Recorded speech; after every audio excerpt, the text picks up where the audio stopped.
All right, I got a lot of videos lined up. I mean, tons of videos in my phone for my subscribers. I know I got a few so far. And thank y'all for subscribing. But I did want to jump forward to present day. Tomorrow's the solar eclipse. And I did want to tell people out there who are, the same mindset of being prepared and stuff like that, to possibly make sure your kids have a little survival kit or something. Not survival kit. Let's call it an emergency kit, because it's not really about surviving. The main thing I was thinking about is because they're saying there's going to be a large influx of people in the areas near the eclipse area, the totality area. Where you get the full eclipse. So one thing I really do believe might happen is if there's as much people as they say there's going to be. I heard these cell phone towers might be overloaded. Phones might go out. Even internet. So communication might go out because there's too many people overloading it. Or at least it might be burdened somehow, so where it's ineffective and slow.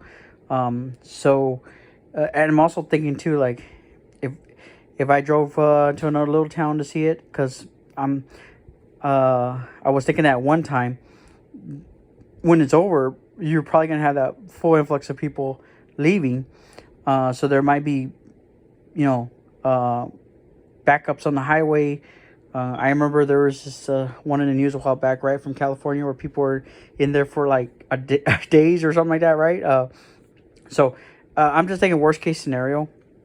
And I was thinking my son, he's going to be at his university.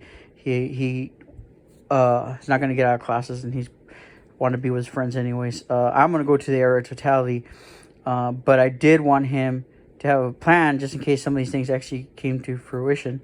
So first of all, I told him he needs to pack a little bit of food, because if you haven't heard yet too, they're also saying if there's a large amount of people, they're going to like overburden the area's supply of food, meaning like grocery stores, the restaurant chains might even run out, or might just have huge lines, so it's ineffective to even get any food. I'm not sure if that would happen. I really think it depends on how many people. And while we're on the topic too, I mean, you should probably gas up your car too.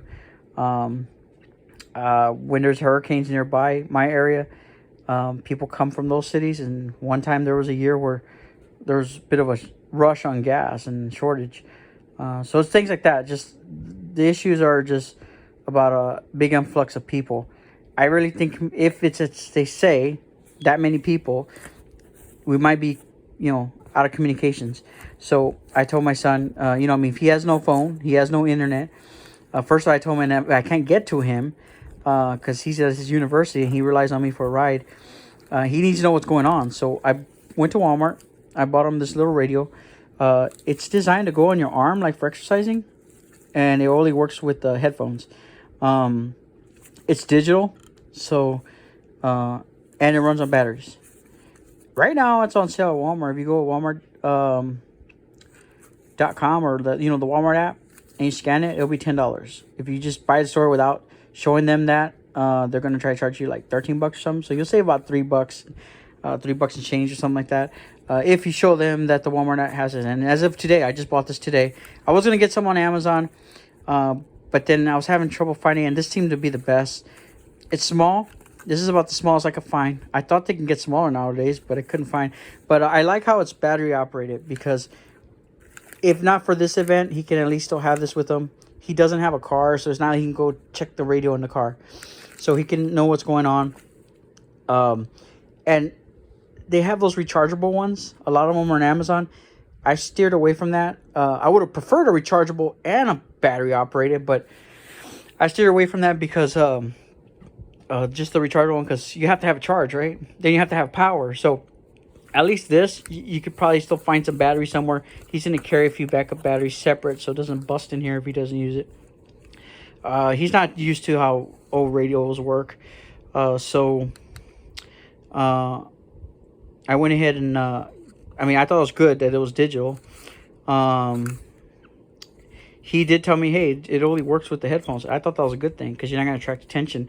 In a real emergencies, I don't know. Somebody might want to take your radio. Somebody might, or people might want to crowd you to know what's going on as well, If you want to stay as unnoticeable as possible. I think that's a good advantage. So this is a small little radio. It's at Walmart right now. Like I said, it's even on sale. He has backup batteries on here. I gave him an old Molly pouch I have. I have a bunch of Molly pouches here on the side that I wasn't using. So I said, hey, take your pick. I found an old flashlight. Of course, I'm removing all the batteries so that way you can add it when you need it. And let me see. Oh, I gave him a card with contact info. In case, you know how people are with the phones nowadays. You can't, you don't have to memorize the numbers no more. But at least if, I'm sure your family probably may know yours, but what about extended families? If something happens to you or you're out of contact, I told him to also rely on email if the phones are out, right? So I made sure he had an email written down of people that are close to us and me. So yeah, I'm sure I could add more, but I think the important thing is this, so he can know what's going on. So like if I don't show up, and I think everybody should, if you have a student that, especially a college student, I would think, I don't know, I guess I can be any student that relies on you for a ride. They don't have access to a radio. They're not going to know what's going on.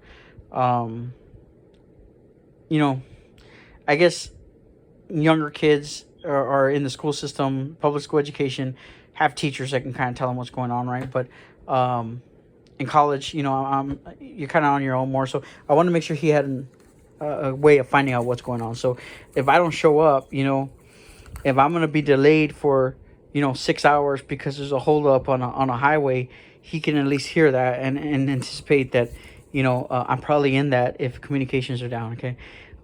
So yeah, I think it's a good idea. Wanted to get that out as soon as possible. Sorry I couldn't get out earlier, but something to think about, even if it's not just a solar thing, during any event, if there was any emergency situation, like I said, a radio is very important. If you have ideas of what else we could pack in here, let me know. I could think of a few more, but I just thought this was the most vital part. Put it on the comments if you can tell me what else. Oh, and in case I know I didn't mention, he doesn't have a Molly bag that he could attach this to. He has a regular kind of computer type bag, but he's gonna put this in his bag, so it'll be his emergency kit. I guess if that's somebody you're trying to make sure has good stuff, or emergency kit has a Molly pack, this will go right on there, right? So just something to think about. I just want to make sure the message was out there that he's not just putting this on his belt, right? So if you're trying to do the same thing, you could just put this little pouch in your backpack, right? Or if you have a Molly type tactical backpack already, you can put it on the outside, whatever you choose.